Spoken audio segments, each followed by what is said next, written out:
PC gaming is booming. The next Xbox is probably going to be much like a PC, and the head of the house of Grand Theft Auto says console gaming is moving towards PC. What does that all mean for console gamers who have long preferred the ease of use of a console? We'll dig into that on Next Gen Console Watch, coming up after these messages.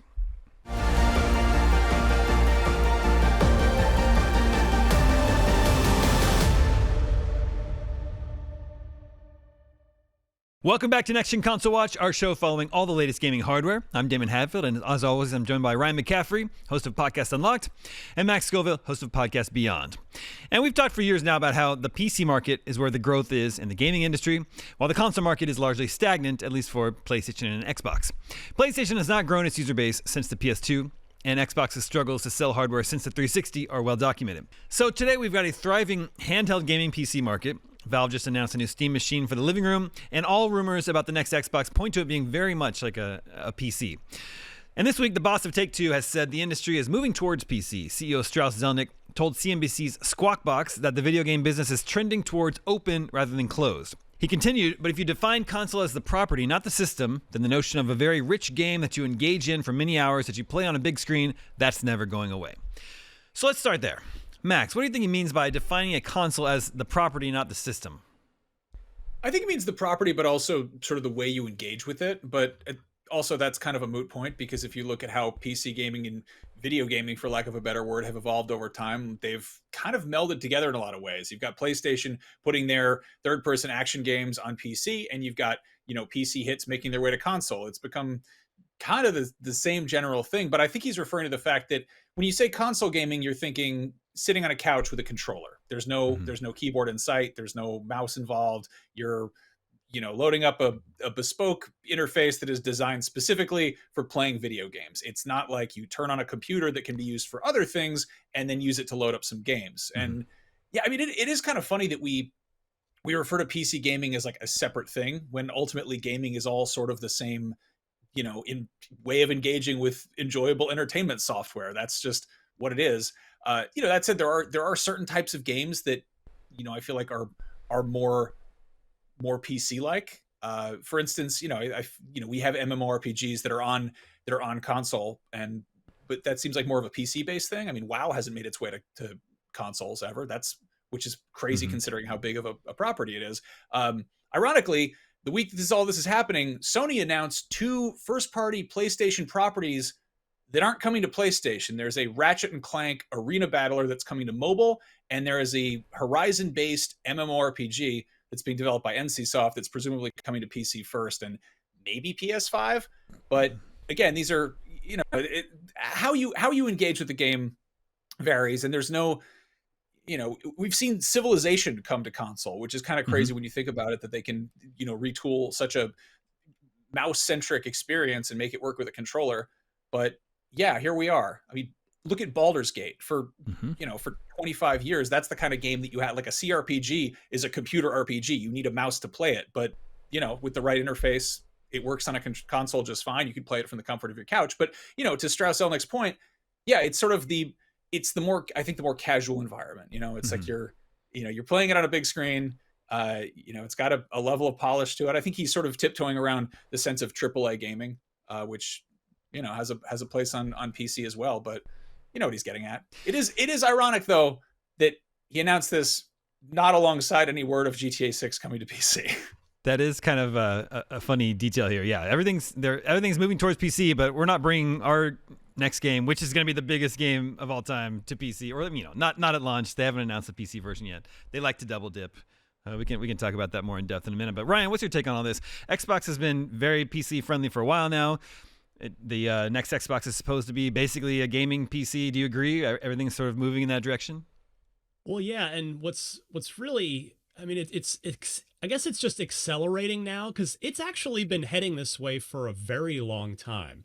You can go back to really the original Xbox, he says, as the Xbox guy at IGN, which was basically a pretty much off-the-shelf PC components, more or less, in a console box. I guess if the real like nerdy hipster answer, you could even say, well, the Dreamcast ran on Windows CE, so you could take it back even a little further. But yeah, the Xbox started it. The 360 really went all. I mean, that's an x86 based machine. Sony went x86 based, meaning PC based, with the PS4, which is hugely successful generation for them, and now they all are. I mean, they all are just that way, and yes, certainly Strauss's comments would seem to suggest that Microsoft is on. I guess I won't sit here and call it the right path, quote unquote, but the one that at least the head of one major publisher says the industry is heading in. So I think really now, I mean, Nintendo's going to just Nintendo until the end of time, as long as they keep making money doing it. And, we know that their first party games sell not just millions of copies, but tens of millions of copies. So they're pretty fortified, but Sony, the example Max gave about Horizon Steel Frontiers being a not PlayStation game coming to PC and mobile. It's a PC and mobile MMORPG. Sony's probably going to be the one that has to change what's been working for them. Like Microsoft, what they've been doing hasn't been working, just quite frankly. And there's a billion reasons for that, which we've covered over the years on this show. But Microsoft is now, again, as you said, Daemon, moving in this hybrid PC console direction, and Nintendo is strong enough to keep just doing its Nintendo thing. But yeah, Sony seems like the one that's probably going to have to change their tune a little bit sooner rather than later. Do you agree with that, Max? Because it really seems like Sony's been doing just fine in spite of the fact that they've really slowed the cadence of their first party releases. I mean, they've been making PC games, which is pretty outlandish for Sony if you look at their previous track record. The fact that they're taking first party stuff and putting it on PC eventually, or in some cases even having day and date, simultaneous releases is pretty much unheard of if you look at their, how they've behaved in the past. I don't see them opening up. I don't see them making a PlayStation that could also be used as a PC. That just doesn't seem like them. They've gone great lengths to try to sidestep piracy by using proprietary hardware. Infamously, the PlayStation Vita memory cards are frequently more expensive than the Vita itself. They put the memory stick duo on the PSP, and you can hack that thing in a snap. I think they want to avoid that.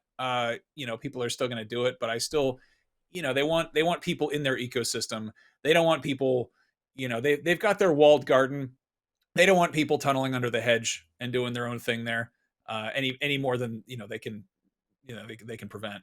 But yeah, I mean, it is funny because were Sony to sort of break into the PC gaming space, which they're sort of tiptoeing around it. Like they announced a pair of desktop speakers and a new desktop monitor, both of which are, shown off side by side with a PS5, but also next to a PC. And these are, the PlayStation is an entertainment center. It's very much a console for use in the living room in sort of the Strauss Zelnick sense. But, some people do play it on a desk in the same way that some people hook up a PC to their TV and play Steam in big picture mode. But I mean, Sony, they make hardware. If they're making desktop speakers and they're making monitors, would they ever make a PC? They've made PCs in the past. It would be not unheard of for them to go, hey, we're bringing back the Sony Vaio. It's the PlayStation edition. So play all your PlayStation games there. Again, that might not happen. One little weird detail is a graphic popped up floating around somewhere. I wasn't sure exactly where it was, but it was a cross-buy icon for PlayStation games, suggesting that maybe if you buy a first-party game on PS5, you could play it on PC as well, which seems, again, magnanimous. It seems like a very out of character move for Sony, and they're in a weird spot where they've got the console market cornered. But if the console market is changing, is that going to remain the case? Do they want to try to chase after it, or just kind of hold down the fort where they are? Yeah. So the next generation is sort of being set up to have the three main console manufacturers to be doing very different things. If we've got this next Xbox that's more like a PC, you can use it as a traditional Xbox, but you can also back out to Windows and load up Steam, load up good old games, load up the Epic Game Store. Ryan, last week after the announcement of the Steam Machine, Valve's new Steam Machine, Phil Spencer publicly congratulated Valve on the announcement. But behind the scenes, do you think Xbox is annoyed at this at all, that they're going to be beaten to the market with this sort of a very similar idea for a home console? Well, I'm sure they saw it coming. I don't think it was any Yeah. sort of surprise. You know, these guys all know each other. They know They're what they're right all down up the road to, from each other. But yeah, no, I do think it. We talked about this on Unlocked last week. In fact, that yeah, I think the Steam machine. It is a, I don't know if threat's the right word, but it is another major competitor that Microsoft will need to contend with. Like as you were saying, Damon, they were seemingly carving out their own kind of niche as this hybrid console PC, but now Valve's kind of doing the same thing, and people already love Steam. They don't love the Windows Store, Yeah. and the love for Xbox has been unfortunately trending downward as a brand over the last couple of generations here. So, you know, Valve has the advantage of being able to utilize not only the entire Steam library that pretty much any gamer has, you know, it's just how big is your Steam library? It's not do you have one, it's how many games are in it. But then they also have decades of almost unvarnished goodwill that they have that going for them too. So, you know, we don't know the price yet of the Steam machine. We also don't know the price yet of the next gen Xbox, obviously, since it hasn't even been officially announced, except for that comment we talked about on this show in the last several weeks about Sarah Bond calling it a, quote, very premium pricing situation. So it's all still up in the air, at least as far as us sitting here talking about it. But I am happy as a gamer and as a person lucky enough to get to cover this stuff for a living that the big three are all doing different stuff this time. And it's not just Nintendo doing Nintendo and then Sony and Microsoft trying to punch each other in the face. I think it's beneficial for everybody that they're all kind of doing something unique and they each offer something a little different that the other doesn't. Yeah, it's just also been pretty wild over the last couple decades how PC has become so mainstream, whereas PC gaming in the 90s and the early 2000s was pretty niche, and whereas you know, in home console gaming on a Nintendo or a PlayStation was considered the mainstream way to play games. But viewers, listeners, want to know: are you a big PC gamer? Do you game on a PC currently? Or you know, you can be building a gaming PC, or maybe just playing a handheld like a Steam Deck, like I do, or maybe nope, you're happy just being a console gamer. Want to just turn on your console, be immediately playing your game, not messing with drivers or any sort of that nonsense. You can vote in our poll the day this episode goes live on IGN.com. We'll share the results with you next episode, just like we can. We got actually a couple of polls to catch up with here. We were talking about GTA 6. What do you think of the GTA 6 delay? And nearly 67% of you were just fine with it. Said you can wait. Rockstar could take as much time as they need. And then also in the trio of Steam announcements that came last week: Steam Machine, Steam Frame, the new Steam Controller. Which are you most interested in? Unsurprisingly, over 70% picked the Steam Machine, which I would count myself interested in that too. Ryan, Max, you interested in a Steam Machine? Personally, I've never been a big PC gamer, never made a gaming PC. I've always liked the idea of a PC console that I can just put under my TV, turn on, and start playing. Ryan, what do you think? I have the great privilege of you have currently PC, doing this broadcast on a pretty new gaming PC. I had mine was from 2020. The last time I'd put together a new PC or done any real significant upgrade.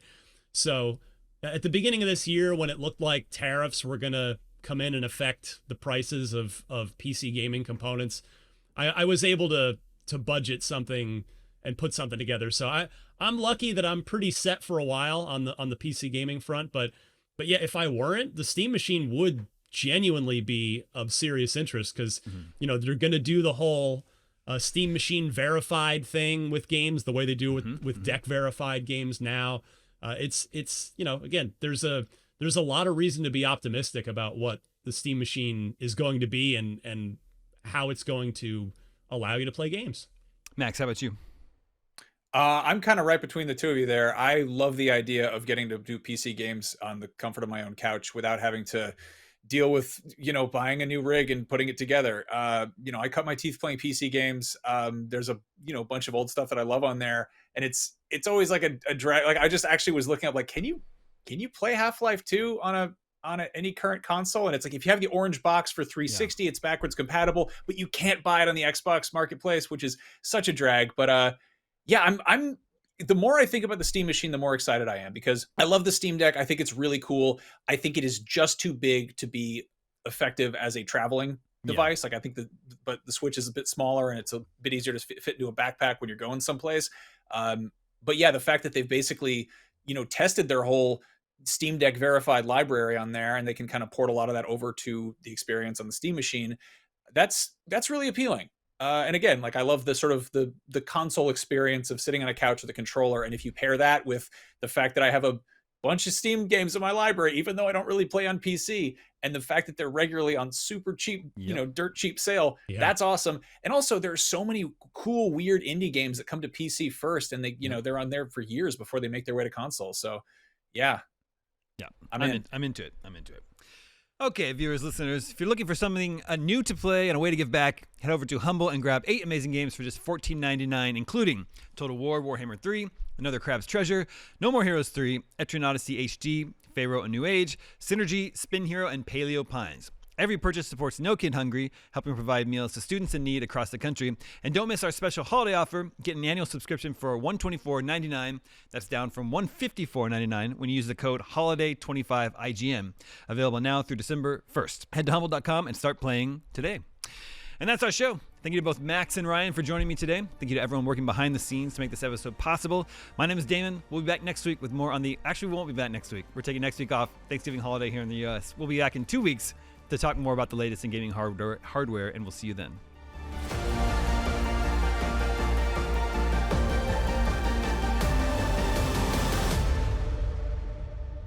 This episode of Next Gen Console Watch was produced by myself, Damon Hadfield, and Jobert Atienza. Technical direction is by Jobert Atienza, with technical production by Marian Franzen and Amir Rakib.